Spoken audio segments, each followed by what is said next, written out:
Hi friends, good morning. ಎಲ್ಲರಿಗೂ ಶುಭೋದಯ. ಇವತ್ತಿನ ವಿಡಿಯೋಗೆ ಸ್ವಾಗತ ಸುಸ್ವಾಗತ. ಇವತ್ತು ಒಂದು ಚಿಕ್ಕದಾಗಿ ವಿಡಿಯೋ ಮಾಡೋಣ ಅಂತಿದ್ದೀನಿ. ಅದಕ್ಕಿಂತ ಮುಂಚೆ ಯಾರೆಲ್ಲ ನನ್ನ ವಿಡಿಯೋ ಫಸ್ಟ್ ಟೈಮ್ ನೋಡ್ತಾ ಇದ್ದೀರೋ ಪ್ಲೀಸ್ ಸಬ್ಸ್ಕ್ರೈಬ್ ಮಾಡ್ಕೊಂಡು ನೋಡಿ. ಹೊಸಬ್ರಿಗೆ ಎಂಕರೇಜ್. ಅಮೆಝಾನಲ್ಲಿ ಒಂದು ಐಟಮ್ ಬುಕ್ ಮಾಡಿದ್ದೆ, ಇವಾಗ 4 days ಆಯಿತು ಬುಕ್ ಮಾಡಿ, ಇವತ್ತು ಬಂದಿದೆ. ಫುಲ್ ಖುಷಿ ಆಗೋಯ್ತು ನನಗೆ, ಯಾಕಂದರೆ ಟ್ರೈಪಾಡ್ ಕಟ್ಟಾಗಿ ಹೋಗಿತ್ತು ಫ್ರೆಂಡ್ಸ್. ತುಂಬಾ ಚೆನ್ನಾಗಿದೆ ಕ್ವಾಲಿಟಿ ವೈಸು. 799 ತುಂಬಾ ಚೆನ್ನಾಗಿದೆ. ಬನ್ನಿ ತೋರಿಸೋಣ. ಚೆನ್ನಾಗಿದೆಯಾ? ಹೆಂಗಿದೆ ನೋಡಿ. ಕ್ವಾಲಿಟಿ ವೈಸ್ ಮಾತ್ರ ಸೂಪರ್ ಅಂದರೆ ಸೂಪರು. ಯಾರಾದರೂ ತೊಗೊಳ್ಳಿ, ಯಾಕಂದರೆ ಈ ಟ್ರೈಪಾಡ್ ಇದ್ರೇ ಫ್ರೆಂಡ್ಸ್ ಯೂಟ್ಯೂಬ್ ಮಾಡೋಕ್ಕೆ ಸಾಧ್ಯ, ಇಲ್ಲಾಂದರೆ ನಿಜವಾಗ್ಲೂ ಆಗಲ್ಲ. ನೋಡಿ ಹೆಂಗಿದೆ, 3 layers ಬರುತ್ತಿದ್ದು.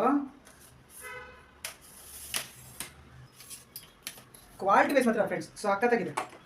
ಕಾಸು ಕೊಟ್ಟಿದ್ದಕ್ಕೂ ಮೋಸ ಇಲ್ಲ, ಯಾಕಂದರೆ ನಂಗೆ ತುಂಬ ಟೆನ್ಷನ್ ಆಗಿತ್ತು. ಫಸ್ಟ್ ಟೈಮ್ ಬುಕ್ ಮಾಡ್ತಾ ಇರೋದು ಅಮೆಝಾನಲ್ಲಿ, ಹೆಂಗೆ ಬರುತ್ತೋ ಅಂದ್ಕೊಂಡೆ. ಆದರೆ ಸೂಪರ್, ಮಾತೇ ಇಲ್ಲ ಹೇಳೋಕ್ಕೆ. ನೋಡಿ ಇದೆಯಲ್ಲ, ಇದು ಲಾಕ್ ಮಾಡ್ಕೊಳ್ಳೋದು ಫುಲ್ಲು. ನಾನು ತೋರಿಸ್ತೀನಿ ಮುಂದಿನ ವೀಡಿಯೋಗಳಲ್ಲಿ. ಆದರೆ ಸೂಪರ್ ಆಗಿದೆ ಫ್ರೆಂಡ್ಸ್. ದೂಸರ ಮಾತೆ ಮಾಡಿ, ಶೇರ್ ಮಾಡಿ, ಸಬ್ಸ್ಕ್ರೈಬ್ ಮಾಡಿ. Thank you for watching.